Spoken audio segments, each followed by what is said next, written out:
I'm Chad Izell, and this is Three Chords and the Truth, a podcast that explores the connection between God and good music.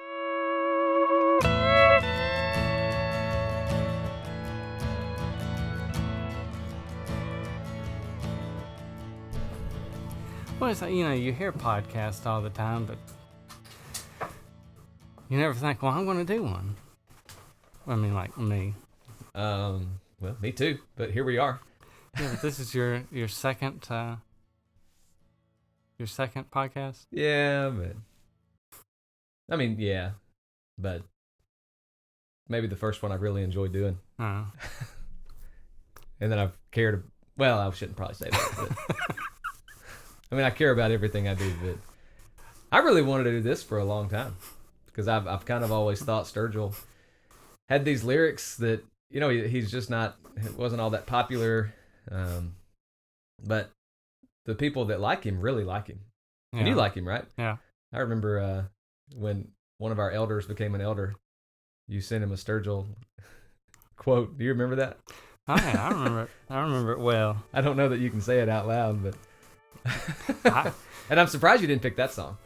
No, well, I sent him or I texted him the lyrics. I didn't, what do you call it? Edit them out or anything. Yeah. Did he know what you're talking about? Oh, I sent him the song too. Oh, okay. So okay. I made sure that he was well aware of the meaning. I thought about writing stuff about this, but then I thought, man, I don't know. I would rather listen to something than read something at this point because I can do it in a car. And I've really become a fan of long form podcasts. So, I know some of the early ones that I've done, they were like 20 minutes or 15 minutes or something like that. You can listen to that. If you speed it up, or depending on what your commute is, you can listen to it on the way to work, but I think I like the idea of spending as much time as it takes. And I don't know how long this one goes. This one could be 20 minutes or it could be 2 hours. I don't know. I've done both. But spending as much time as it takes to really cover a subject, and whatever is interesting, we talk about it. And if it's not interesting, then we can fast forward through it.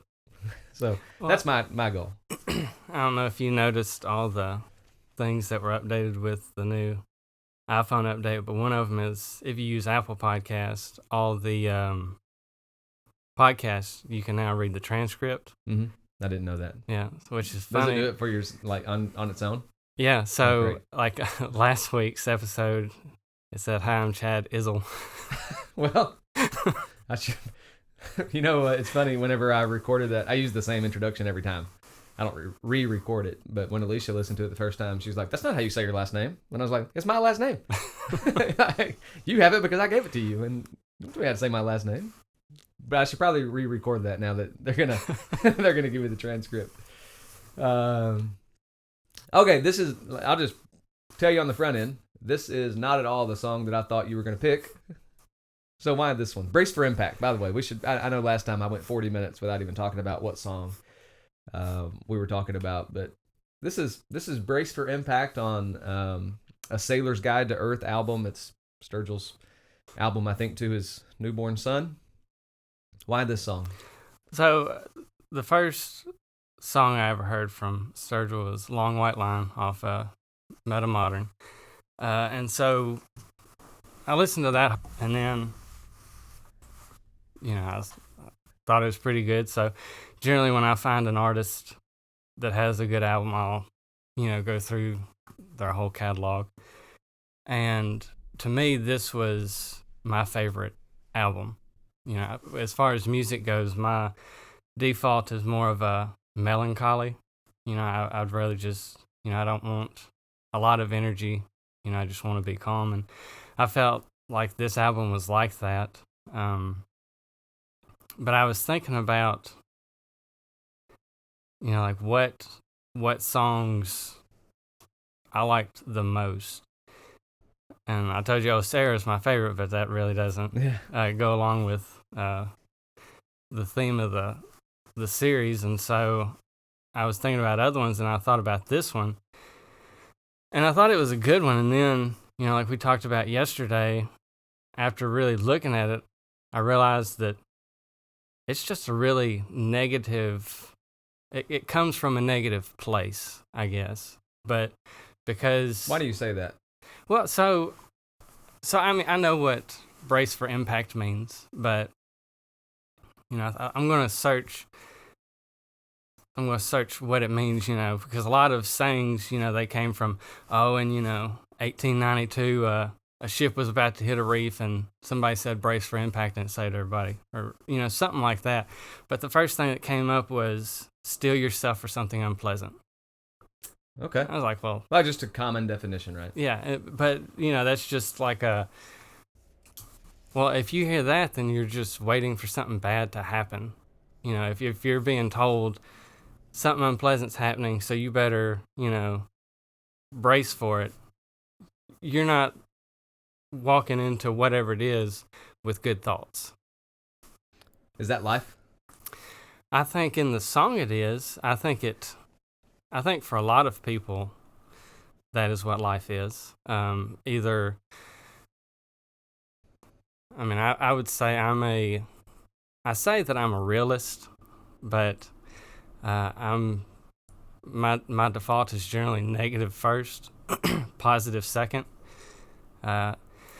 Just an example. So, you and I go to church together, and when one of my first visits here, a guy came up to me, and he said, "Hey, you want to go to class with me?" Because there was a men's class, and my wife went to a women's class. And I said, "Okay." And so, it's probably, I don't know, 50 to 100 steps from the door to that classroom. And the whole way he talked to me. And the whole time I'm just like, what is wrong with this guy? Like, he has never met me before. Why is he being so friendly to me? And because I'm not that way. And so we paid him $20 to be friendly. Well, I've gotten to where I'll tell people, if that know him, it's like we all are different. And if you want to make someone feel welcome, you go to him. If you want somebody to sit with you at a funeral and not say anything, you tell me. Because that's what I'm good at. I'm good at just sitting and just being there in the moment, not saying anything. Yeah. And so, so I think for you, I've heard it described that you get out of bed singing every morning. I do. So family hates it. So you're a more default happy. I am more of a default. I'm not going to be happy until I see that it's okay to be happy. Really? And nothing has happened to me in my life for me to be that way. Like there's no great on this day this happened and it changed my life forever. Right. I've never had that, so I don't. That's just me. So it was a couple months ago, right before Christmas. At Walmart, you'll have the people set up outside and request donations. Sure. So my wife and I went to Walmart, and she stayed in the car. I went in for something. And I got back out and I was like, the guys up there, they asked for money? And she's like, yeah. I said, they asked everybody that passed by for money except me. And before I could even get that out, she goes, deadpan, it's your face. I was like, what? And she's like, you have a very mean face.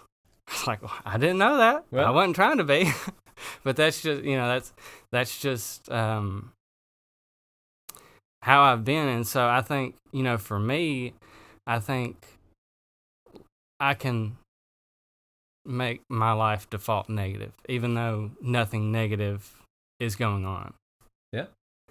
You said, just, we're on the title, Brace for Impact, and I think maybe the definition you looked up said something about get ready for an unpleasant. Mm-hmm.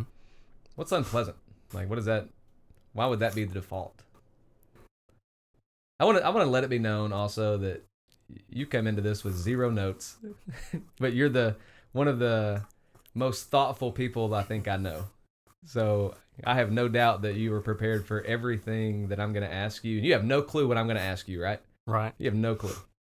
But I feel like you're ready for everything just because you know this, or you've thought about this enough that you don't need anything to go on. You're just just gonna roll with it, right? So I guess that's a bit of the impact.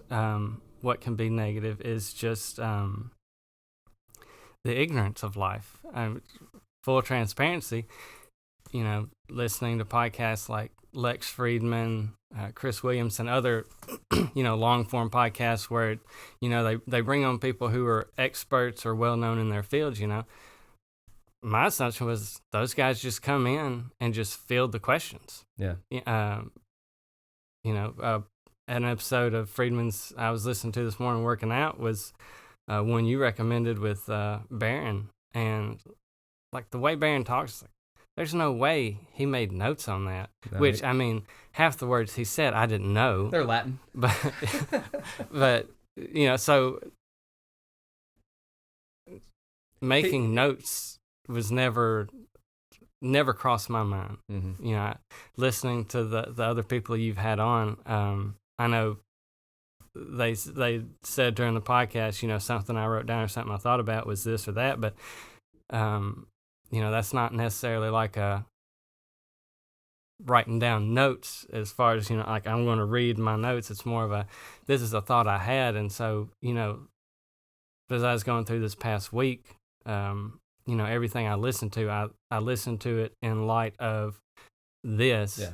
And let's see if my memory that is 90% unreliable can be reliable. Hey, the 10% that is pretty good. Yeah, 80-20.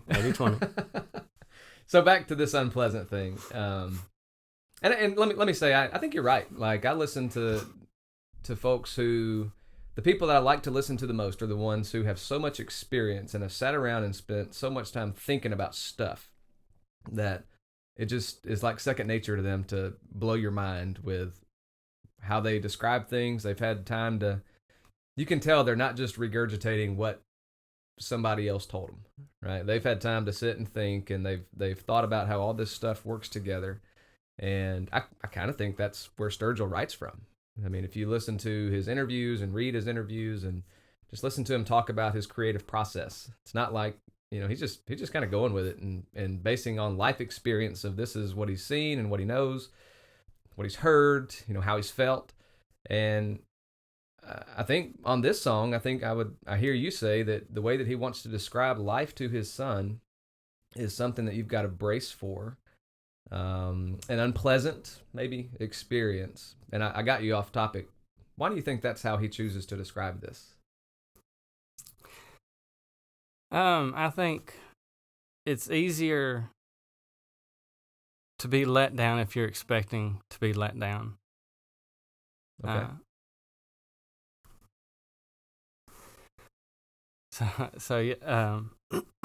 So yesterday, planned on being here, but this whole week, my two youngest have been outside and sinuses, allergies, and I'm just not one. If my kids are in class, I don't really want them being around someone, like hacking up a lung. Yeah. Because if they get sick, I'm like, they did it. So Yeah. so if they're hacking up the lung, I don't want them to be around other people. So we stayed home, and me and my oldest were watching you, and just out of the blue, he looks at me and goes, "When Jesus was on the mountain, could he have run away?" I said, "Yeah, he could have." And so then he sits there, "But that wouldn't have been good." It's like, not for us, But you think about which mountain, by the way. When he went up to pray, and then when he's taken. So you think when he's, you think about that situation, and you think about Peter. Is it John's gospel that actually goes into account of Peter cutting the ear off, or is it Luke? Why'd you ask me that? Well, I'll look it up. So, you think about Peter's actions in that moment. If, Jesus that whole time had been saying, "Hey, it's coming. Prepare yourself. Mm-hmm. Be ready. I'm not going to be with you always. I didn't come to do what you think I came to do." But they weren't. They were hearing him, but they weren't listening. Yeah. And so when it gets to that point, you know, they're not prepared. And so in that sense, I think it's, you know, Sturgill's doing the same thing of, hey, life can be good, but be ready for the challenges. Is that it was John, by the way, John. John's gospel. Is that a good outlook on life to say, I want you to be ready. Everything's going to suck. Be ready for it. So that you're not let down. But isn't that I mean, you said you wanted to call yourself a realist, but you're kind of a pessimist. Yeah. Would you recommend that life? That outlook on life? I would not recommend that outlook. I think it's important to understand that is a possibility, but I don't think that should be your default. Okay. What you're saying have you read The Coddling of the American Mind? I feel like that's a book you've read. I have read it. I thought you had. But remember, my memory's only 90%. Well, the same here, but the 10%. Yeah. I remember him talking about and I'm going to really mess this up, but we should train our children like what is it? We can bring our kids up as like a raging fire or a candle. And you know what I'm talking about? Mm-hmm. And when the wind blows, the wind is unavoidable, but when the wind blows, it extinguishes the candle, but it ignites the raging fire. And so we should train our kids to beg for the wind, was a quote that I remember. Is that kind of what you're talking about here? To know that the winds are going to come. Like you need to be braced for whatever's coming. But one of the maybe goals, you and I are both raising kids right now. Maybe one of the goals of that is to be bringing our kids up knowing that life is not always going to go like you want. It's not all sunshine and rainbows and butterflies out there. You're going to be faced with some difficult things. You need to be ready for that and let those difficult things, expect those and use them as growth opportunities. Is that kind of what you're... Yeah, I mean, if you stick with the fire analogy, so fire can be good and it can be bad. I'm not a wildland firefighter, but you know they do. If it came to it, they use controlled fires, and the point of a controlled fire is that fire can be used against fire if it's controlled. So with kids, I think we need to teach them to be the fire, but be a controlled fire. Because, you know, you can teach them to be a fire, but if they have the wrong mindset going into life, then when that wind comes, you know, they could burn out a lot of stuff. Mm-hmm. But if they can control their flame, you know, make it big enough that the wind will build it, but not consume it. And that probably goes along with the brace for impact idea. Like you're ready for this, but it's also so there's also there's a let's get ready for the strong headwinds that are going to be fighting against you sometime. But part of being ready for that is don't let those blow you out of control. Don't let it put you out, and exercise some self-control when they do come. A controlled fire. I like that. Hadn't even thought about that. What do you make of the first line here? One day you'll wake up and this life will be over. Is that what a way to start a song? Number one. So when my first thought in reading through the lyrics of this song was David Goggins, which I know you know who David Goggins is because we have a friend who is a man of the land who is always ready to tell you about Jesus. And after he tells you about Jesus, he's ready to tell you about Goggins. Yeah. Which the majority of the time is annoying because you're not in the mood to hear about Goggins. But just give me the 1 second or 1 minute summary of who David Goggins is. Because I know who he is, but I don't listen to him a whole lot. So he's well, I'll get to it. Oh, I'm good. So when you think about the first line, one day you wake up and this life will be over. To me, it's a retrospective look back at life saying it was wasted. Not necessarily just that. I mean, I think you could say that about life, whether you're on your deathbed or whether you're hitting retirement age. You know, I had all these things and I look back and nothing was accomplished. So what made me think about David Goggins, which David Goggins, he was a Navy SEAL. After becoming a Navy SEAL, he went to Ranger School. But the big thing about him is that he grew up in some tough times, times that I don't understand because like I said, there's been nothing in my life that I can say this happened and it changed. I've lived a very blessed life, but he did not grow up in that same way.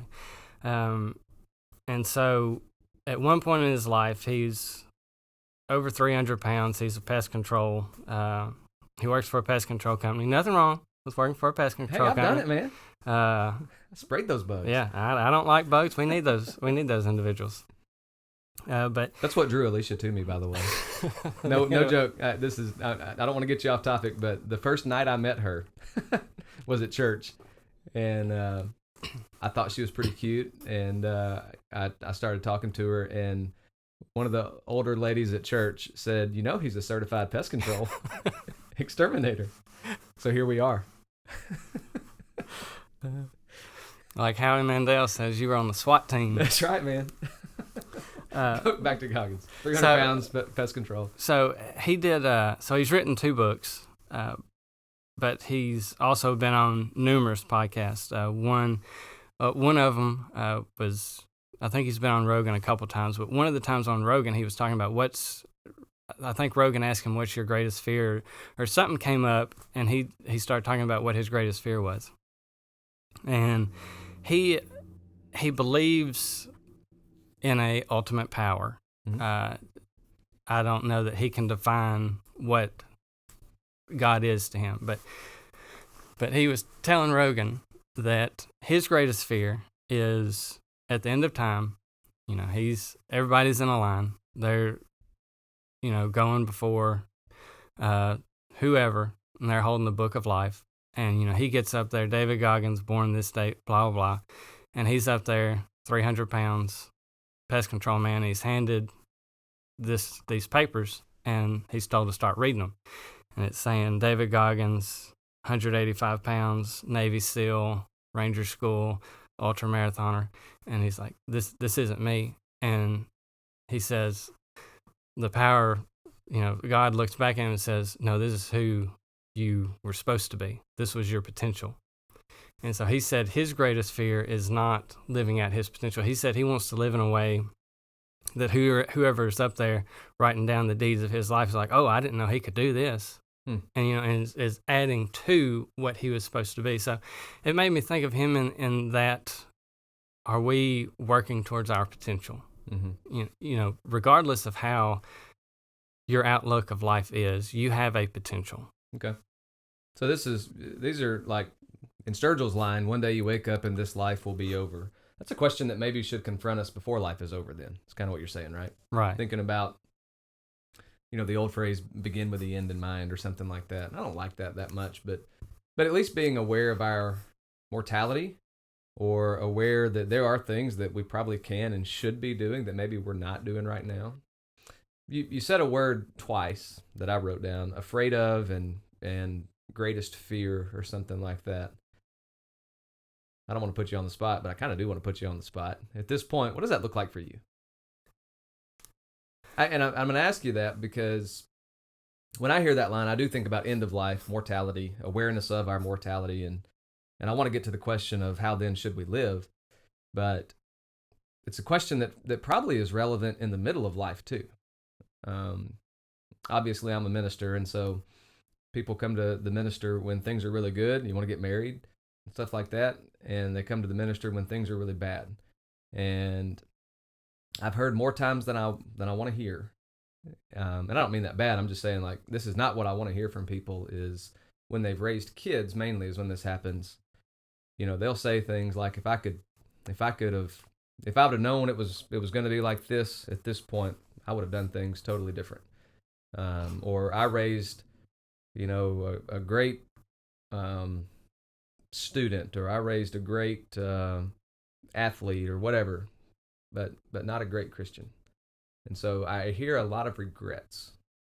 And I'm thinking about that because I'm raising kids right now, and I got 3 years left in the house with one of them and 6 years with the other one, And I don't want to get to that point and look back just at this stage of life and say, man, I really dropped the ball on that. I know that I have dropped the ball, and I probably do it daily. Um, so those are fears that I have. Whenever you talk about, you know, you wake up and so much of life is over and it's behind you. Do you have fears about that? So I think for me, I've already I've already had that moment, sort of. So, uh, I grew up, and college was it was not something I aspired to. It was just what I thought was expected. You, you know, you grow up, you go to college, you leave college, blah blah blah, and so I went through 5 or 6 majors. Not necessarily because I didn't know what I wanted to do. It was I was finding the path of least resistance. For a semester, I was a Bible major. And then as I walked around campus, I realized how much I disliked talking to people. And I was like, well, it's kind of hard to. I just imagine you wearing your suit and tie around campus all the time. I mean, I could get behind that. It's just the constantly being nice. That's very exhausting for me. I'm just not that way.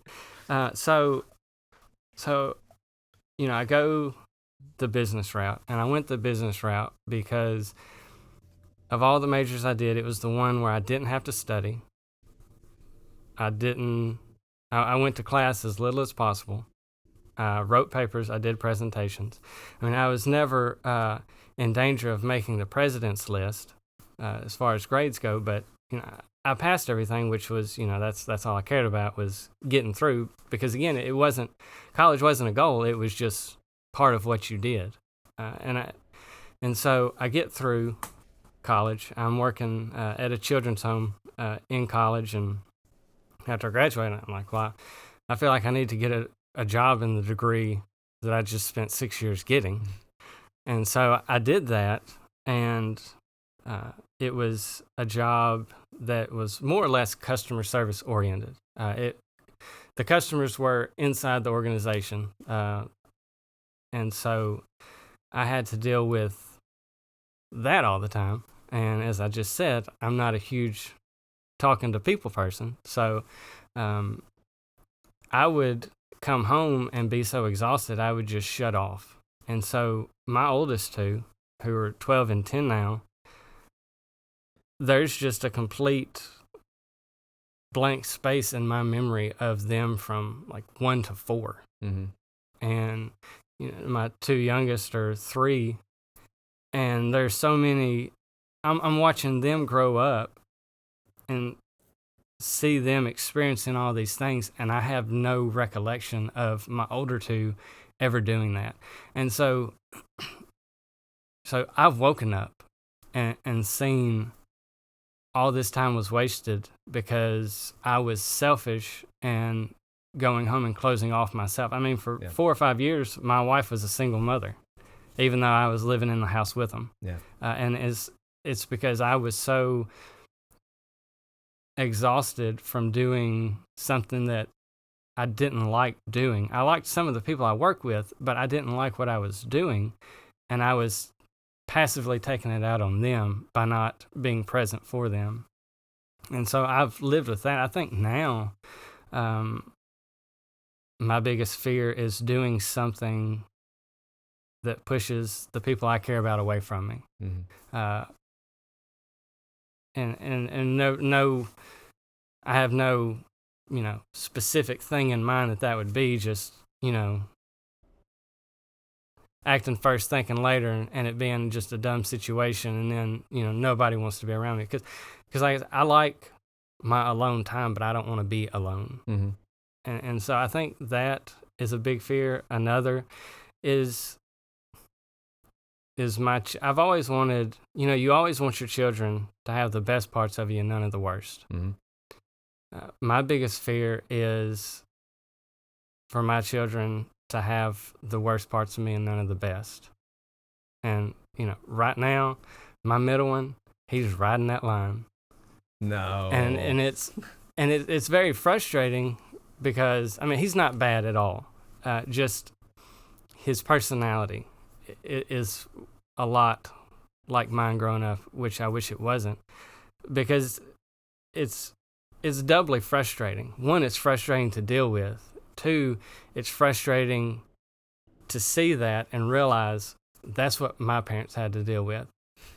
And I just don't want him to continue on that path and be a cynical person. Mm-hmm. I want him to be a happy, outgoing person, thinking the best first until something happens to walk that back. I don't want him to go in thinking the worst first. Yeah. But isn't it good that you had, I'm not saying it was a good experience, but good can come from any experience, I think, most experiences, that you can look back now and say, I learned that lesson early on when the kids were 1 to 4. And now that has led you to say, I want to make sure that I'm not doing things that push the people closest to me away. I mean, you probably had to go through that first stage of life to learn maybe I don't know if I would say a better way to be, but at least learn what you don't want to do. You don't get that without struggling through it. I don't think you can read that in a book. I do think you can read it in a book, but I don't think it's going to hit home until you do it.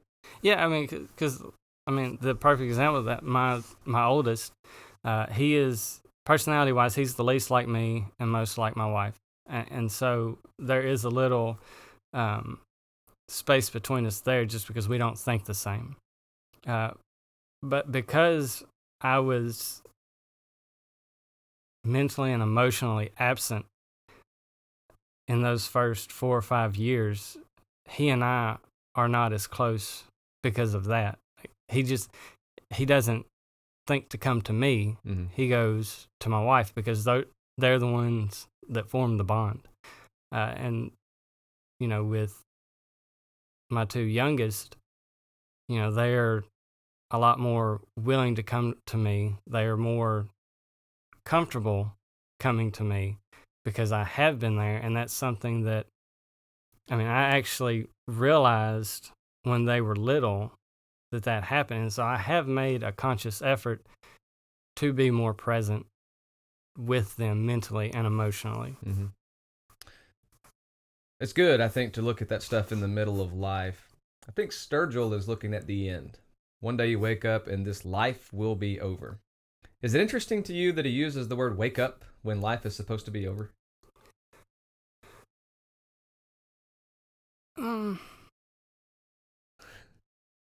don't know. Because that's the beauty of music. You can visualize, if it's good, you can visualize the song, and so it's. What do you visualize? Like, what's the picture you get here? So, because I hadn't thought about that, and now I can't get out of my mind since you just said that, a guy just popping up out of his casket. So okay, so do you know who Chris Williamson is? Mm-hmm. The podcast. So he was on a different podcast of a guy that he's been friends with. They're both from the UK, and he was telling the story of this supermodel who in the 80s, she was a big deal, very attractive, was used to getting by on her looks. And he was at an event with her now that she's in her 50s. Mm-hmm. And he said she's still physically very attractive, but compared to 20-year-olds, men were not flocking to her as they did when she was 20. Mm-hmm. And he was talking about, as a society, we put so much, and this is me, we put so much into our physical being, and it's a depreciating asset when we should be focusing on our mental being, which is an appreciating asset. And he was talking about her, and he was saying, what if instead of focusing on her physical beauty, she had put work into her mind on being altruistic, on leaving something behind that was more than just her looks, leaving something that was intangible. Mm-hmm. And so waking up, this life is over. I think whether you look at it as a pre-grave, post-grave thing, I think that is something that still plays in. You know, it's like Randy Travis. How is it like Randy It's Travis? not what you leave behind. Oh, okay. It's not what you take when you go. It's what you leave behind. Yeah, okay. You know, it's that. You know, are you working towards? Are you working towards when you do wake up, thinking, I left it all on the table? Mm-hmm. Or are you looking at it as, I left a lot unused? Mm-hmm. So does this for you bring up any like big existential questions about, we're mortals. We you know, this body, this life, this existence we know right now is finite. Um, it will end. You know Christopher Hitchens. Mm-hmm. Let me give you a quote from Christopher Hitchens, who's one of the, if you don't know Hitchens, he's one of the four horsemen of the new atheism, or was, and did a lot to argue against Christianity, really just any kind of faith and belief system he was against. But this, I think this is what maybe Sturgill plays off of when he says every party must break up. Hitchens said, it'll happen to all of us that at some point you get tapped on the shoulder and told not just that the party's over, but slightly worse, that the party's going on, but you have to leave. And it's going on without you. And that's the reflection that I think most upsets people about their demise. Those are the words of Hitchens. What do you think about that quote? And I ask you that because he said some things about family, and I'm thinking about like the Jason Isbell song, "We Were Vampires." If we were vampires, you know that one, where he talks about it's his love story, and maybe we'll get 40 years together, but one day I'll be gone, or one day you'll be gone, and then the other's going to be left to go on living without the person they've been with for so much time. And so I'm really interested in Hitchens' phrasing here, that the worst part of this maybe is that the party of life is still going on, but you are the one who has to leave. How does that sit with you? And especially you've talked about family a lot. That's a big question. I think it's very true in a sense. So growing up, we lived beside my grandparents, Mm-hmm. and aside from my parents, until I was probably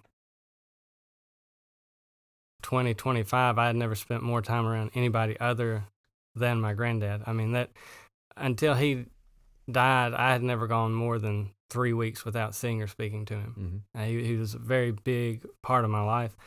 And the main thing I remember about when he died in 2015, the main thing I remember is that everything, the world's still going like nothing ever happened, but I'm sitting here experiencing my world stopping, Mm-hmm. but no one else is. And it frustrated me towards other people because, I'm thinking, this guy was as big as Elvis to me. Mm-hmm. And nobody else sees him as a big deal. And I think that's kind of, to me, that's what Hitchens is getting at, is that, we have these people in our lives that are huge deals to us that, for a moment, we want the world to stop and acknowledge that loss, but it doesn't. Mm-hmm. Still keeps going. Yeah. And so, if you go back to his lyrics, it's like the book that's sitting on your desk. Everybody wants to go to heaven, but nobody wants to die. I mean, that's very true. I mean, we all want, we all talk about going to heaven, whether you believe in God or not. A lot of people still say, yeah, I'm going to be in heaven, Mm-hmm. but nobody wants to die because it's the fear of the unknown. Yeah. Yeah. Well, and I kind of think, well, obviously Hitchens would not believe in an afterlife, I don't think, at all. And so when the party breaks up, it's over. Like, that's it. Life goes on without you, and you're done. Sturgill is, I don't know if he means to. I kind of think he means to, but he's kind of implicitly arguing against Hitchens here, because in Sturgill's lyric, he leads the song off with "One day you'll wake up and life is over," and so fundamentally, it seems, I don't think I'm reading too much into this. It seems that he understands and acknowledges, as okay with, that life is over, or this what we know as life right now is over, but that's not the end. We'll probably come back to that in a little while, but Hitchens seems to be a bit misguided here. The party will break up, but that doesn't mean that the whole thing is over. There's, for Christianity at least, there's another element that we haven't talked about yet, but I think we should.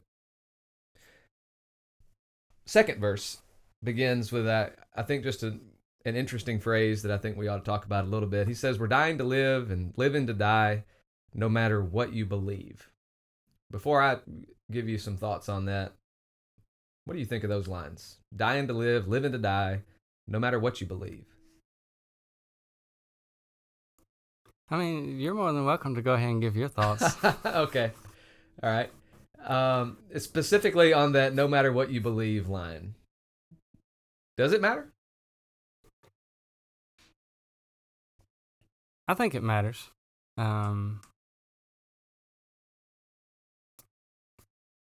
I can't remember who I was listening to, but they talked about how, what would the world be if everybody treated their job like a professional athlete? And this is kind of getting off, but professional athletes, they have trainers, they have nutritionists, they have mental coaches, they have their regular coach. They have all these. You see them for an hour, hour and a half, whatever sport, on the field, but you don't see all the things that they are doing throughout the week to prepare for that time. Mm-hmm. And the point was, if we all treated our respective jobs in the same way, spending more time preparing for what we do than actually doing it, how much better would we do it? And as a continuation of that, how much better would the companies be doing? And it's a trickle down through, the economy and all that stuff. And can you hit me with the line again? Yeah. No. Dying to live, living to die, no matter what you believe. And I think the question was, does it really, what does it matter? Yeah. So in that same vein, if we're just living with no thought of what we believe, just living to live, we're not really living, we're just existing. Mm-hmm. I think if we're going to say we have a belief in something, then whatever that belief is, we should be working towards that belief. I've heard people say that Jeff Bezos and Elon Musk were very similar in one point, and it was that when Bezos was still with Amazon, every decision that came to Elon with SpaceX, every decision that came to Bezos with Amazon was, for Bezos was, is this going to increase our customer service? For Elon, it was, is this going to get us closer to being on Mars? So if we're living our lives with that, train of thought, is every decision we're making getting us closer to what we believe?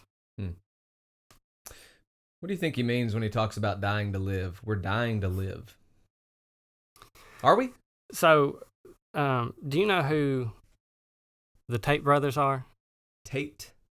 Andrew Tate, Tristan Tate. They've caused a lot of controversy. Okay, I may know of one of them on the internet. So is one Andrew, of them more infamous than the other? Yeah. Okay, so, I think I know who they are. So Andrew is the older. He's the one that's gotten in a lot of the hot water. Bald guy. Yeah. Yeah. Okay. So he's got a younger brother, Tristan, and I don't follow them in any sense of the word, but I came across a podcast that Tristan was on, and I just thought, I just want to hear what this guy's about, because I don't really know anything about him other than what the headlines have said. And he was asked in the podcast, what are your fears? And he's a very machismo guy, and he said, I don't have any fears, but I don't swim in the ocean and I don't skydive. And it's not because I'm afraid of sharks. It's not because I'm afraid of heights. It's because, let's say my chute didn't open. Then the last thoughts in my head are going to be, I have just wasted my life because of this one decision. And the point of that is, so many people do things like that. And I'm not saying there's anything against those things. Those are on the more extreme end of the spectrum. But a lot of people do those things to feel alive. Mm-hmm. You know, we do a lot of things that aren't necessary, aren't fulfilling in any real sense of making us a more complete individual, but we do them because in the moment they make us feel alive. Mm-hmm. And so I think we can be dying to live by trying to, you know, catch that next high, if you will, instead of... Is that a dangerous way to be? I think it is, because I think aside from doing dangerous things, you miss out on making real connections to people and things that you could have made had you not gone through life boring, but gone through with purpose. About the next line, living to die. Is that what we're doing here? Living to die. I kind of think of the old, are you living to work or working to live? Mm-hmm. See, that one's an interesting one. Why is that? I've always kind of taken exception to when people pray, when they say, "Come soon," Mm-hmm. or "Take us soon," you know. And it might be the whole fear of the unknown thing. It could be my attachment to those people around me, but it's like I'm. It's not that I don't want to go to heaven, but I'm not necessarily. I still appreciate and enjoy the life that I am living, and not in a worldly sense, but in I have deep emotional connections to the things around me. And I was talking to somebody about that sentiment probably 10 years ago now, and he was saying that it's not, you shouldn't feel guilty about having that mindset of, you don't have to come right now, Mm-hmm. because we are made to care about ourselves, self-preservation, I guess, if you will. And so it's tough for me because it's one of those where, there are people who, they were married 50 years, their spouse just died. They have no desire to be here. My great grandmother, when she died, she was 104. Wow. Several years before that, the last person that she had spent the majority of her life with had died, Mm-hmm. which was her sister-in-law. They were very good friends. And I'm not going to say she got bitter, but, she would say, why can't I die? Yeah. Why am I still here when, Ruby was taken? Not taken, but, she got to go home. Why can't I? Yeah. And so I think, depending on the attitude we have towards life in the moment, we can be living to die. And I'm not saying she didn't appreciate life. I think after 104 years, everybody might be ready to go. But are we focusing on ways to enrich our lives and those around us, or are we just living and being upset with what comes at us? Okay. You brought up the title of that book that's on my desk, which, by the way, is your book. And the title is Everybody Wants to Go to Heaven and Nobody Wants to Die. But nobody wants to die. Is that kind of what you just summarized that, right? It's kind of the Kenny Chesney song, Everybody Wants to Go to Heaven, but nobody wants to go now. I really wish I didn't almost sing that. But that's kind of the mindset, isn't it? To me it is. Because I do want to go to heaven, but the Bible writers are, Paul is in Philippians, he is pretty clear in saying, to live as Christ, die as gain. And if I had my way, I'd go right now. And John at the end of Revelation is, I think the last words in the book are, even so, come quickly, Lord. Why do they have that mindset and I don't? Because I'm where you are. Like, I love my family and my wife and my kids, and I love what I do, and I like the people that I get to do this with, and I feel like I still have some good to do on this planet. I hope. I hope I do. So, how do you account for that difference in Paul and John saying, ready to go right now, and us saying, I'd like to go one day? It's questions like this that get me in trouble, because what I'm saying in my mind does not come out as what I say from my mouth. We're probably 40 or 50 minutes into this, and so who knows who's kept up so far. So if I say something that hurts somebody's feelings, it might be intentional or it might not. Just keep that in mind. I don't know if you remember. It's probably been a year ago. We were both in a class, and the person teaching the class was older than us. His children were all out of the home, and he was talking about this subject, and he said, if I had the opportunity to go right now, I would go. I would leave my wife behind. I would leave my kids behind. They're grown, everything. I would go. And I'm just sitting there the whole time thinking, I have people that depend on me. And it's not that they couldn't get along without me. They might even get along without me better than with me. But I can't, in good conscience, say, hey, I'm going to go do this better thing. Y'all just deal with it. Mm-hmm. Well, that's what Paul says. He says, for me personally, I know I want to go and be with the Lord, but I think he says it's far better that I stay. And so I don't know if it's all just, I guess it has to do with the relationships you have. If you have healthy relationships, that, it's not, you're not just thinking about yourself. You're thinking about those other individuals too. I think it is harder. And if you say, that's where I get in trouble, because then I say, I want to go right now, but I have healthy relationships. So I don't know. I guess that's just to each his own type of. There's no right answer, but there's not necessarily a wrong answer either. I think there's a quote in this Russian novel, Dostoevsky's brothers. Correct. It's Russian. Yeah, it's Russian. Yeah, and it's from Ivan, and he's talking about this. Like, Ivan in the book is like denouncing God and not a believer, and almost the question is, so why even live?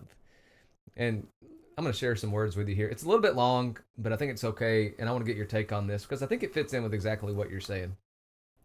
This is from Ivan, who's kind of I can't explain life, but for some reason there's a draw to life. And so here's what he says.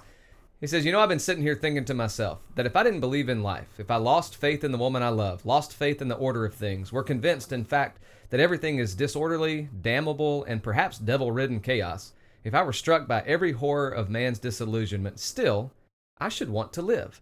I have a longing for life, and I go on living in spite of logic. I think that's interesting. He says, though I may not believe in the order of the universe, yet I love the sticky little leaves as they open in spring. I love the blue sky. I love some people, whom one loves, sometimes without knowing why.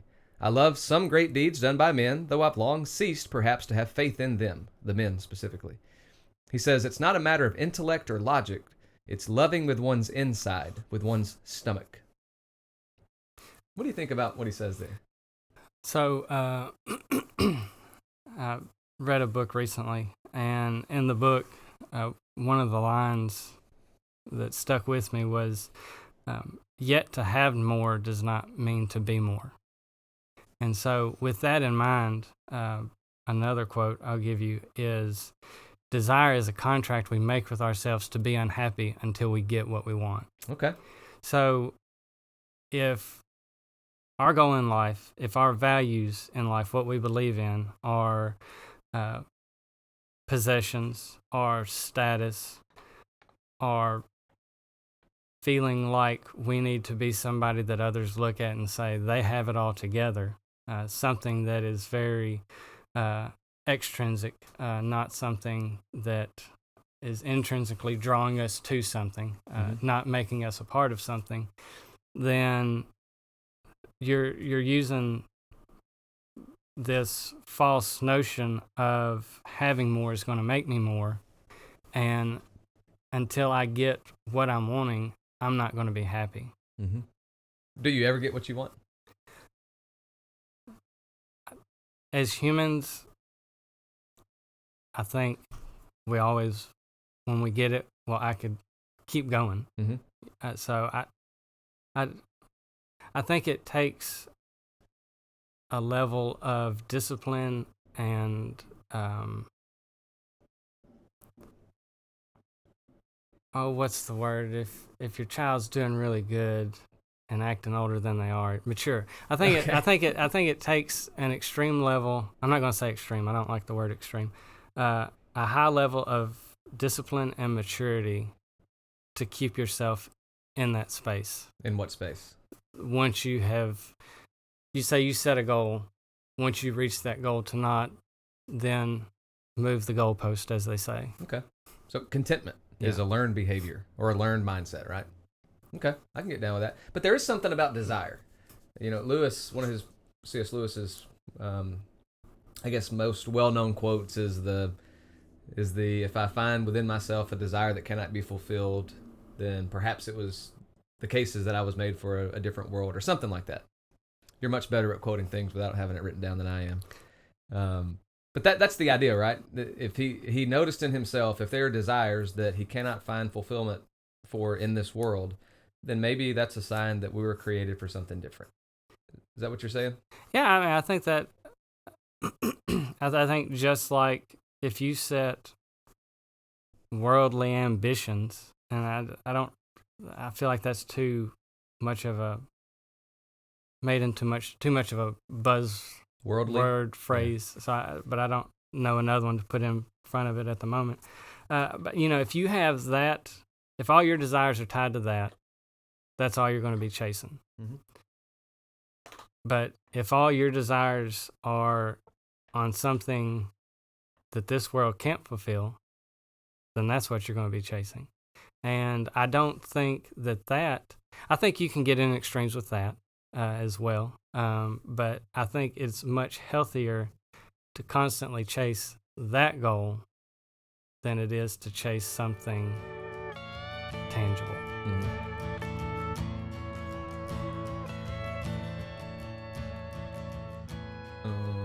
What's the good life? What's it mean to just live the good life? To want what you have and not have what you want. Or wait, to have what you want and not want. I can't even. There you go. You say something about quoting and I can't even get it. What is that quote? It's having what you want and not wanting what you can't have. I get it. Yeah. That. So I think, you know, I don't think there's a price point on a good life. I don't think there is a certain number of children, pets, anything like that. I think it's where you can look at your life and say, regardless of what you've been through, that you're blessed. And you're blessed because you have an understanding of it's more than, you know, it's like the whole prosperity gospel conundrum. You know, it's not a transactional. You know, if you're going towards the truth is not a transactional belief. Okay. I mean, the truth is the truth, regardless of where you are and what you go through, whether what you go through is self-imposed or not. Mm-hmm. It's still the truth. And so if you can see the truth as the end point, and regardless of what's between you, say, yeah, this sucks right now, or life is great right now, but know that in all, you're blessed, then I think you can be living the good life. Where do you find that value? Like, what in your mind? I know you have read a lot and you think a lot. There's some reason that we value certain things and devalue other things, and what is good maybe is a little bit subjective to us personally. So where does value come from? Like, what makes us value certain things? Is that something you got a take on? Um,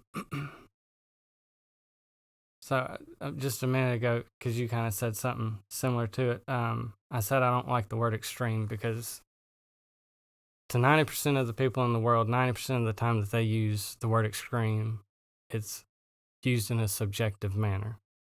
Okay. And what I mean, like, say you have a friend that's getting married.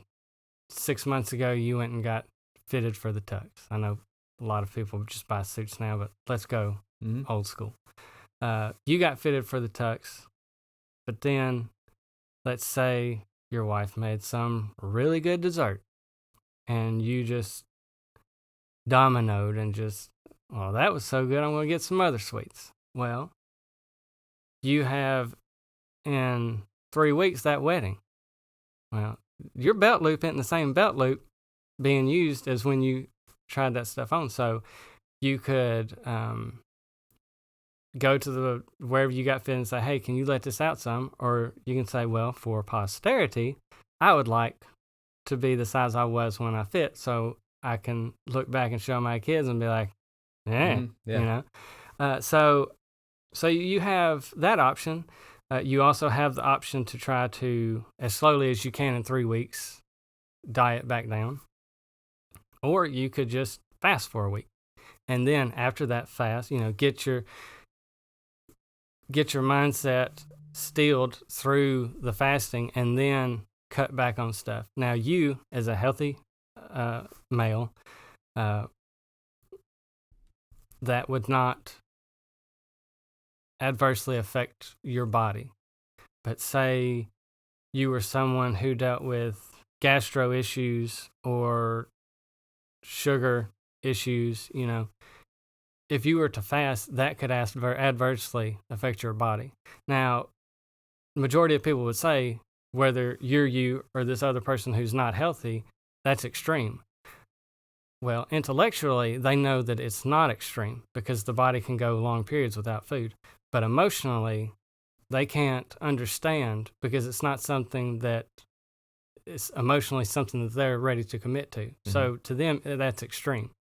But in reality, what you're doing is not extreme, but what this other person, because of their health issues, it would be extreme. So it's relative. Right. And so I don't like the word extreme for that reason. And once again, you're going to have to... I'll repeat the question. Yeah. Value, where does it come from? So value. So value is a very subjective thing, mm-hmm. I think.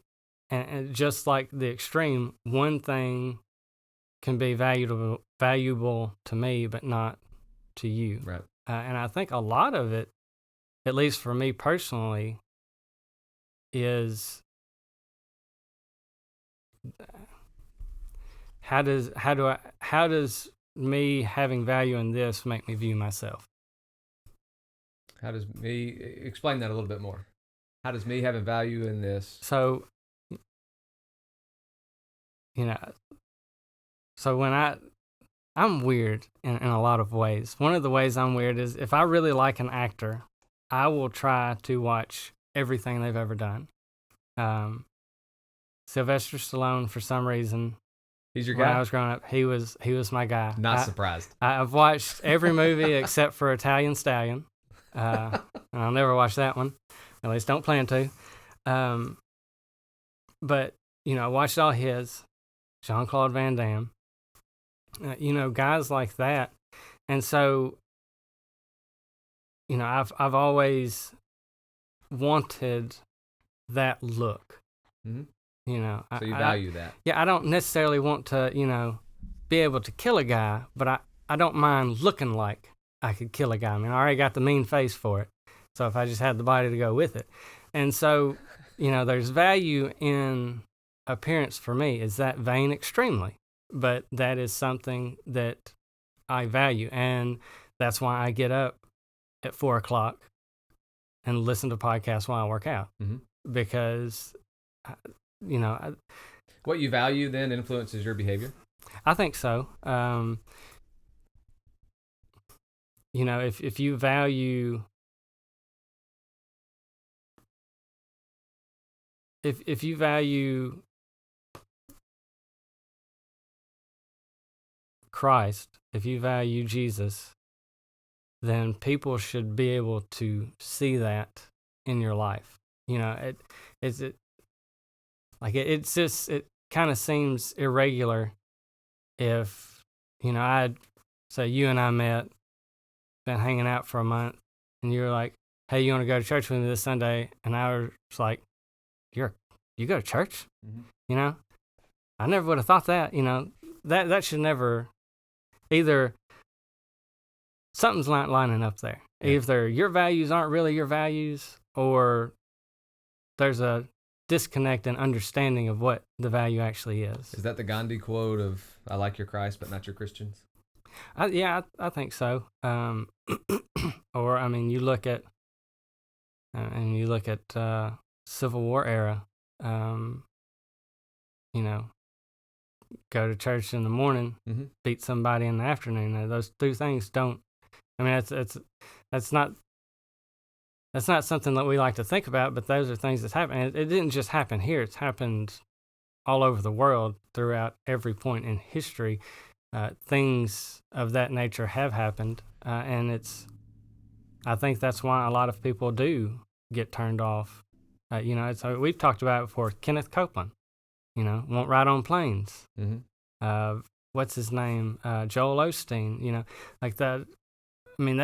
That was such a big deal when the hurricane came through that, they were like, Rogan was talking about that situation, who's, completely removed from the religious scene. Mm-hmm. But he was talking about how Osteen wouldn't open the church because they had just gotten new carpet to all these people who had been displaced by the hurricane. But there was this mattress company owner that opened his doors and was like, yeah, hop on any bed you want. Yeah.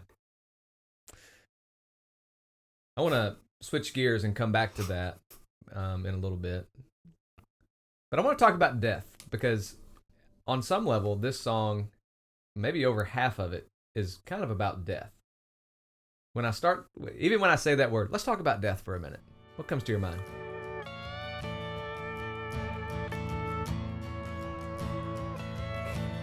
Well, let me start by asking this. Has your view of death changed as you've gotten older? And not like what happens after, but just the act itself of death. I think it has to change a little bit when you're in the room with people as they die. There's something there. Like, I think we all know that, but and I don't want necessarily to be in the room when people die, but for someone who's ready for it and has, like you said a few minutes ago, they've outlasted most everybody that they've been in life with. They still have, obviously, maybe children, grandchildren, great grandchildren, but their peers are gone. 104. Not a whole lot of people last to that. And so, recently I think we've had experience of people who they were ready to go. And I think what I've noticed over the years is that nobody wants to admit it. There's this weird thing about, we want people to live. We want people to not die. And we keep that going even whenever we all know it's coming. It's inevitable, right? It may be today, or it may be a week from now, but they're not eating. They're not drinking. Their body is shutting down. They're going to die. And the family is just in limbo in that time. And nobody wants to admit it. But the best thing that could happen is that person die. The best thing. And that's changed my view of things a little bit. And it's almost like people in the room, they kind of whisper, I just wish you'd go on and go. You know what I mean? Yeah. So nobody will say it out loud, yeah. But that's what we all understand, that there's a finite end. Yeah. But we all want to avoid it for some reason. I don't know. So my grandmother, she died this past September, and that was what you described, the 4 or 5 days not eating, not drinking, not being conscious. That was her. And so people that I deal with through work, I'd be like, hey, this week's little different. Have a funeral going on there, be like, "Oh, sorry to hear that." And I was like, "No, it's kind of a good thing." Now, I have to immediately explain why, so I wouldn't sound like Yeah. a bad Well, person. the way to make it sound better is it's a blessing. You don't say it's a good thing. You say, it's a blessing that she went. Yeah, but my mind goes to that. You should have seen how she lived. Yeah, yeah. But so the way that I asked you that because the way I have viewed death has changed for me. And if I don't know how I feel about it, because to me it's a very selfish view. But growing up and things, death is terrible. It takes away people that you want to be around. But the older I have gotten, or I'll say the further away from my childhood I have gotten, the way I view death is much different in that these people, not necessarily the people who are around me, but people who are a part of my life, like my granddad, like my grandmother. Like when I think about their deaths, I don't just think about the non-existence of their physical presence in my life. I think about parts of my childhood are now gone because they were tethered to my memories. And even though I still have those memories, I look at it as like when my grandmother was dying, my thought was, well, here's another part of my childhood that's gone. And I say it's negative because I'm looking at it in the first person perspective of me is here's something I'm losing. Not this person, but the things that this person represented. Okay. And so that has changed for me, I'd say, in the past 10 years. And it's... What has that changed? Because I think Luke Ferry is a secular thinker, so there's not a spiritual component to what he writes, but he talks about humans being totally different than animals, and the way that he distinguishes that is a human is the only creature that's aware of his or her limits. And so humans are the ones who can think about life and also know that we will die one day, and that our loved ones, the ones that are closest to us, they will die one day. And so Ferry says we can't really prevent ourselves from thinking about our ultimate demise. And that's one way he separates humans from animals. So that's kind of what you're talking about.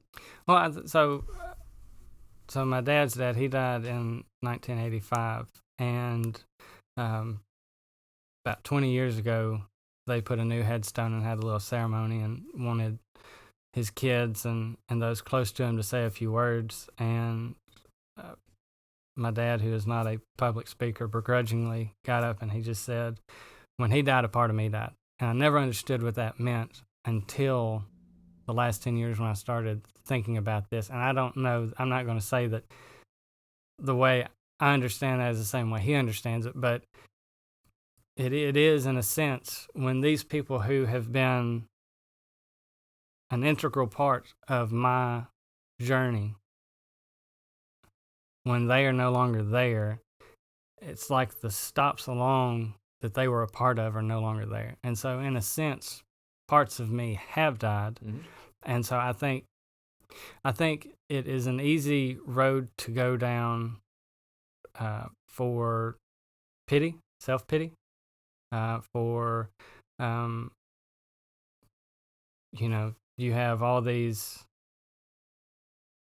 things around you that you could be enjoying, but instead you're thinking about the things that are no longer around. So I think there can be a trap in that. But isn't that there can also be maybe a trap in that? But can it be an opportunity in that? David Gibson, who I don't know who he is, but I came across something he wrote in another book. But he talked about how death is God's dismantling tool. It opens our eyes to important realities.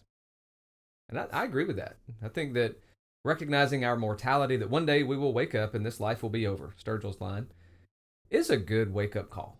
I mean, it alerts us that, we probably ought to be aware of things outside of what we see and feel and know in this life.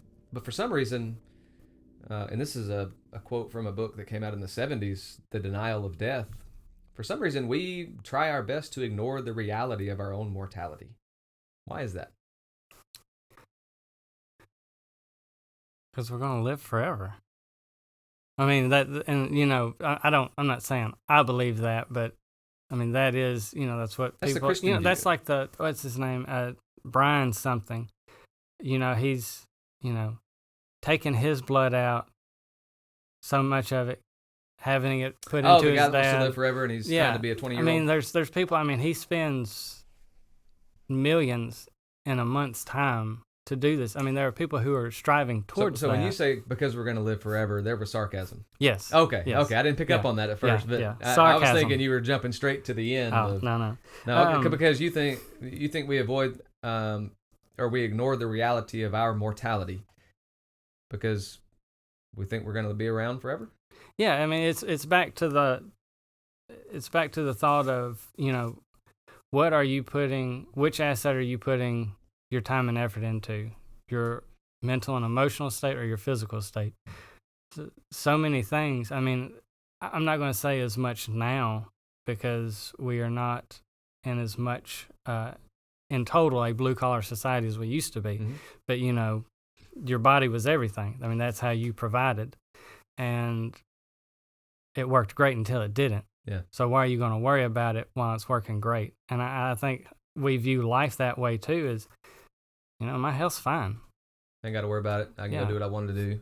Yeah, I mean. But what about this passage from Ecclesiastes 7, Ecclesiastes 7, verse 2, where he says, it's better to go to the house of mourning than to the house of feasting. Death is the destiny of everyone, and the living should take this to heart. Agree? Disagree? Indifferent?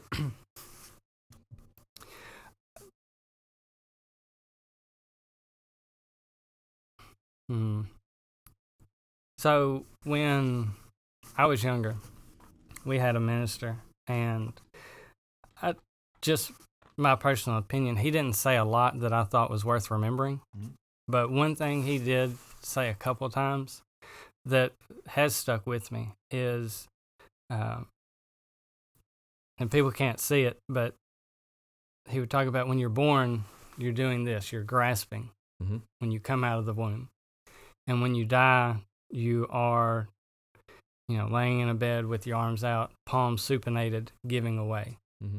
And so in that sense, I think it is true that you have, what's the first part of that verse?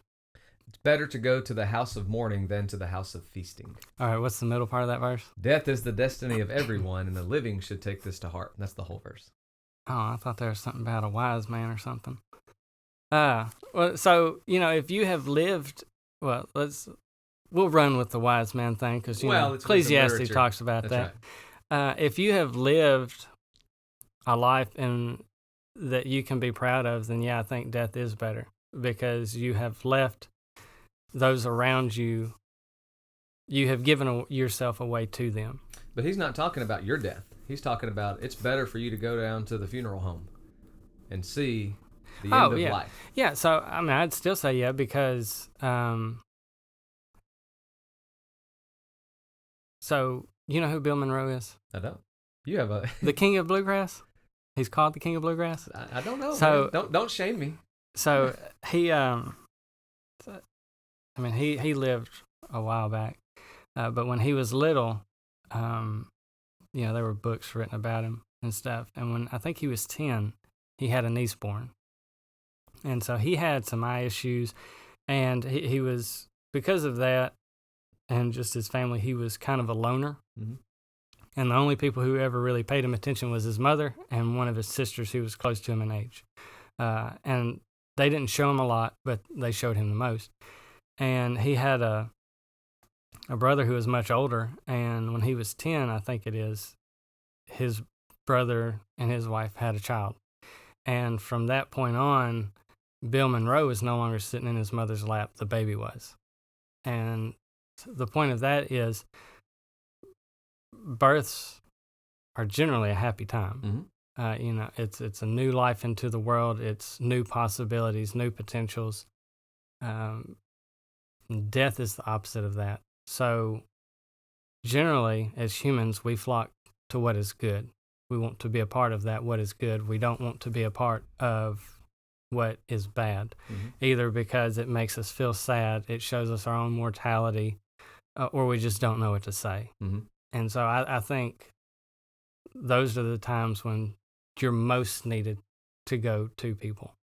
And that's why, I said, if you need somebody to go to a funeral, that's me, because I don't like talking, but I like sitting. Yeah. And so I can just sit and not talk, and I can be a presence there. And not for the person who has died, but for the people who have been left behind, to say, I'm here, not because I have words to build you up, but just to show you that there are people thinking about you. Yeah, and that's what's needed. Yeah, and so you're taking that from, I'm going to go down there where the house of mourning is, because those people need a presence, right? I'm taking it from, I'm going to go down there, and what does he say? It's better to go to the house of mourning than the house of feasting, because death is the destiny of everyone, and we ought to remind ourselves of that. Nobody wants to. We want to deny the reality of our mortality. It's an uncomfortable subject to talk about. We don't want to do it, but it's coming for everybody. And if we live with that in mind, I'm going to go back. So this is the chorus of the song. Oh, actually, I like this. This is kind of when he's building to the end. He's talking about the end. And he says, some scream like a baby, some go out crying, some bid the world goodbye and welcome to die.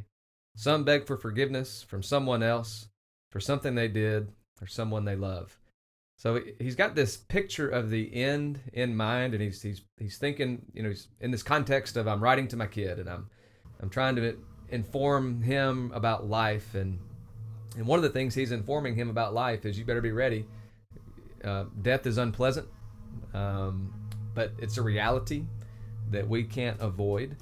And so in the middle of the song, there's this, probably my favorite verse or favorite line in the whole song, and I saved it to the end for that reason, is in the middle of all this. You're born, but you need to know one day you're going to wake up and this life is going to be over. The party's going to break up.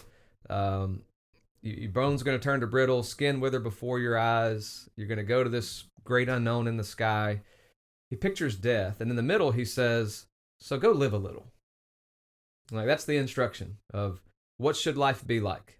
There's an end, there's a beginning, there's an end, and in the middle, go live a little. Give a little. What do you think that kind of life should be? With the end in mind, knowing that you got to brace for that impact. What's life? What should life be?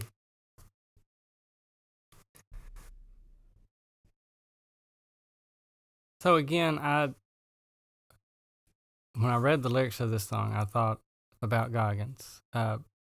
Not just for what we've already talked about, but do you know who Chris Hadfield is? I heard the name. He's a Canadian astronaut.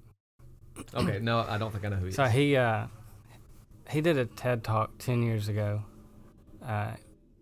talking about going blind in space. He was on a spacewalk.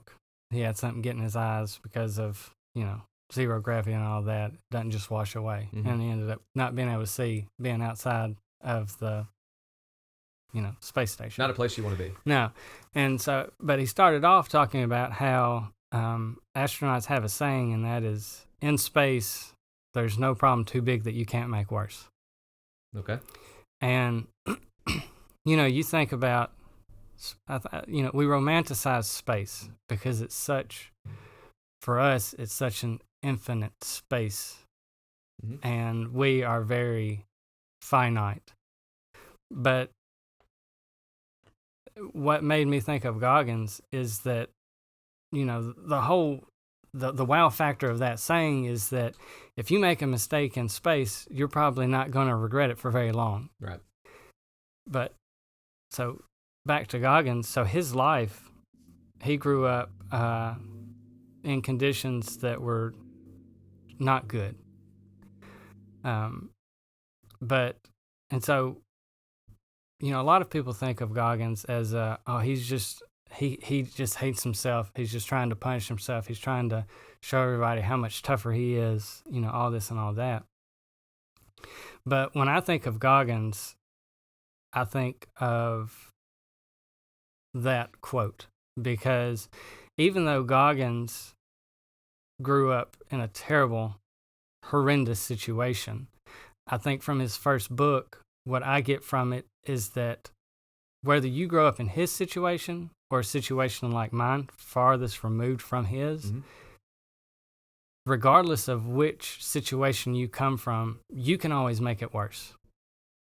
And, I think that's the whole point of his book, and that's the whole point of why he does these things, like these ultra marathons, why he became a Navy SEAL, why, he ran 100 miles with no training and ended up getting stress fractures, all this stuff, getting rhabdo, having to go to the hospital.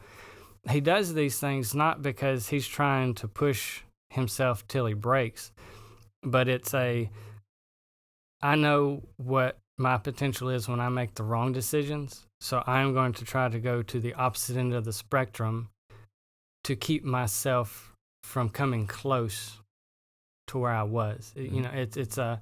It's I've seen what I've done, and I don't want to go back to that, so I'm going to do things that keep me away from it. It's not necessarily a masochistic mindset. It's just I know if I focus on these things, regardless of how hard they are, I won't focus on the things that put me in bad situations. How does that pertain to us?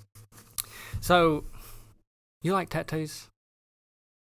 That's a complicated answer. No, I mean, do you like the way they look and things like that? Do you think they're... It depends. Do you see one and appreciate it if it's good? I can appreciate it, a good one, yeah. So I've always loved tattoos. I don't have one for several reasons, but I've always liked them. And this song actually made me think of Samson between the pillars. Didn't know we were going here. And so it made me think of Samson. So, Samson's life, he's born, God says he's going to follow the Nazarite vow, and he's blessed with this strength. And so throughout his life, he goes and, for the Nazarite vow, you have to keep certain rules. Mm-hmm. And so throughout his life, one by one, he breaks these rules. Mm-hmm. He loses his strength, loses his eyes. And at the end of his life, the way we tell the story is he is vindicated. Mm-hmm. Now, he accomplished more in his death than his life. Yeah. And so I don't want to focus on... I don't look at him as a success because of the death toll. I look at him as a success because at the beginning of his life, he messed up, he paid for it, and he could have continued paying for it, but instead, he says, God blessed me with this potential. I wasted it, but I'm back. If you will let me use this potential again. Okay. And so that's where my mind goes, is that regardless of what station we are at birth, throughout our lives, we all have this potential, whether we decide to grow it or diminish it. And either way, we always have the opportunity to come back to God in His truth, in His blessings, in His love, and say, I'm ready to take on what you knew I could do. Do we have a responsibility to meet our potential or to exercise whatever potential that we have? And is that the good life? I think if we say that our value is truth, that is God, then I think we do have that responsibility. And again, I think... Is that what he means, you think, when he says, there's this line, your bones turn brittle, skin withers before your eyes, so make sure you give a little? Yeah, I mean, everybody is going to die. That's Sturgill, not Samson, by the way. Yeah. Everybody, he's saying, you're going to die. Mm-hmm. If you're lucky, your bones will be brittle and your skin's withered. But it's going to happen. Okay. So, back to Tristan Tate in that podcast that he did. And again, I'm not trying to talk him up. because I think we disagree on more than that we agree with. But he was asked about having children, and he said, I think if I were to die without children, it would be a very sad thing. Because he said, when I die, I have supercars. They would rust or be sold. I have mansions. They would rust or be sold. If I have kids, then I have a legacy. Mm. And so I think, take all the catchy things, all the things that we're told is good. If you strip all that away, what are you leaving for people behind you? Yeah, whenever you said you wanted to cover this song, I told you the song sounds a lot like Ecclesiastes to me. And I didn't think about what you were saying, but that's like word for word from Ecclesiastes, where he talks about, you can amass all these riches and you can build these great things, but you're going to leave it to somebody, and how do you know what's going to happen to it at that point? And so Ecclesiastes' answer is, so take what you have in life, your wife or your husband and your children and the meals that you have and your friends, and receive every one of those as a gift of God. But it's not just receiving. You talked about earlier grabbing and receiving as opposed to giving away. I think there's a pretty good indication here that Sturgill says, one of the best things we can do in this life, knowing that, our mortality is real. One of the best things we can do is give good things to people around us. Help others enjoy this life. Be good. Be generous to the people around us. Be invested in something that's bigger than ourselves. You use the word legacy, and that can come through family, sure, but that can also come from being the kind of person that people recognize. When they're gone, we've lost something really good. It's the Tim McGraw song, I think, "Standing Room Only." You know what I'm talking about? I have not heard the that whole one. idea that when you go, when you have your funeral, live in such a way that people miss you, and at the visitation or the funeral, there's standing room only. It's being well liked is not the end game. It's doing good things for people around you and being generous to those folks. Because back to Hitchens' words, one day the party is still going to be going on, but you're going to be tapped on the shoulder and it's your turn to leave. What will you have left for people? I think that's the question that Sturgill's inviting his son and his listeners to think about in this song.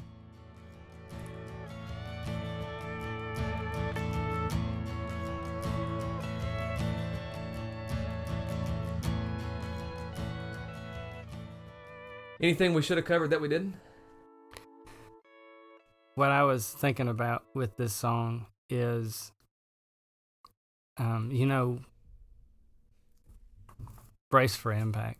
If you are impacted by something, so back to Bill Monroe. So they were a musical family, mandolin, fiddle, banjo, guitar. They they would sit around and play. And his mother, they don't, from his biography, they don't know. There's questions about what she actually died from. It was something apparently painful and degenerative.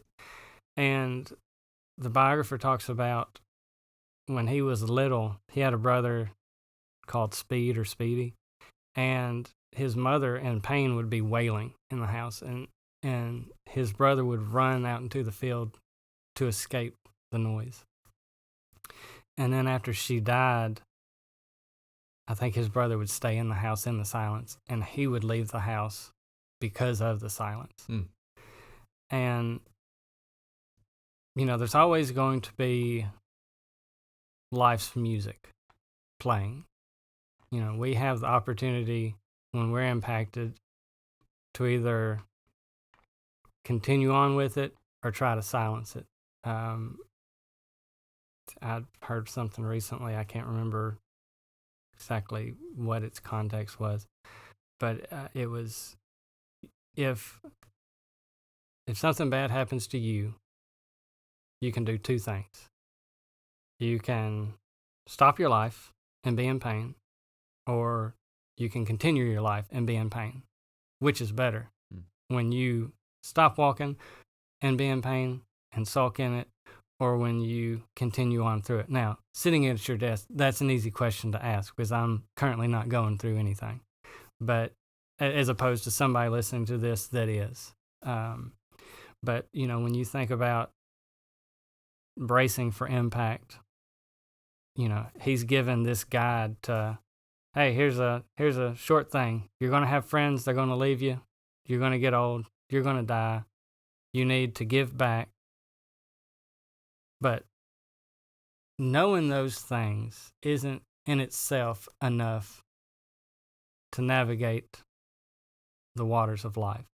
So when you are impacted, how are you moving forward? That's what else I thought about. Well, how would you say he would encourage you to move forward? Giving a little? Goodness, generosity? I think what was in the first podcast episode, you talked about what he did at the GMAs. Yeah. CMAs. CMAs, yeah. Yeah, that's Good Morning America, isn't it? Yeah, I think that's exactly. I think he was impacted by the cold shoulder of the industry. Mm-hmm. And he said, I could go back to Kentucky and sulk, or I could come out here and show you, not like in a belligerent or rude manner, but I can show you that your opinion doesn't really matter to my life. Yeah. I don't do this for you. I do this for me. Mm-hmm. And I think that's a good way to be is, you have your values, you live your life towards those values. If something bad happens, you're still working towards those values. Mm-hmm. And so, well, like you said, your values, what you value influences your behavior. And I think it seems that Sturgill's values would lead him to say, what we need to do is we need to do good things. We need to live based on our values and give a little while we're here. And if you do that, death is still going to come, but the world's going to be a little bit better of a place because of you being here and the legacy that you leave by letting that light shine. Those are the words of Jesus, not Sturgill, but letting your light shine and doing good things so that you've reflected the God that you know out into the world and have shown those people by how you live, by what you do, the goodness that you bring, a little glimpse of who God is, of what God is like. That seems to be a pretty good life, in my opinion. Yeah, the good life. 3 Chords in the Truth is about exploring the intersection of God and good music, uncovering what's real, what's good, what's beautiful in the music, and thinking about how it points us to what is true, what's really true.